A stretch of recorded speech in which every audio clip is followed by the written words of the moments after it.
بسم اللہ الرحمن الرحیم۔ سب سے بڑی پرہیزگاری حرام سے بچنا ہے اور سب سے بڑی شرافت حسن اخلاق ہے۔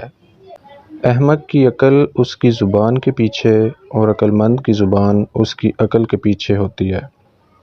دشمن سے ہمیشہ بچو، لیکن دوست سے اس وقت جب وہ تمہاری تعریف کرنے لگے۔ حیا اور ایمان دونوں باہم ملے ہوئے ہیں، جب ایک اٹھا لیا جاتا ہے تو دوسرا بھی اٹھا لیا جاتا ہے۔ دانا وہ ہے جو کم بولے اور زیادہ سنے۔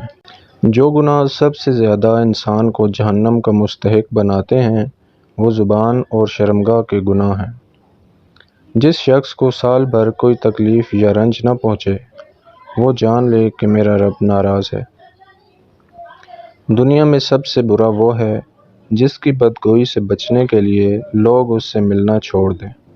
عالم بے عمل پارس پتھر کی طرح ہے جو اوروں کو سونا بناتا ہے مگر خود پتھر ہی رہتا ہے۔ ایک پاک دامن عورت پر تہمت لگانا 100 برس کے اعمال کو غارت کر دینے کے لیے کافی ہے۔ صبح خیزی میں مرغان چمن کا سبقت لے جانا تیرے لیے باعث ندامت ہے۔ بانٹنے سے خوشی اس طرح بڑھتی ہے جس طرح زمین میں بویا ہوا بیج فصل بنتا ہے۔ ظالموں کو معاف کرنا مظلوموں پر ظلم ہے۔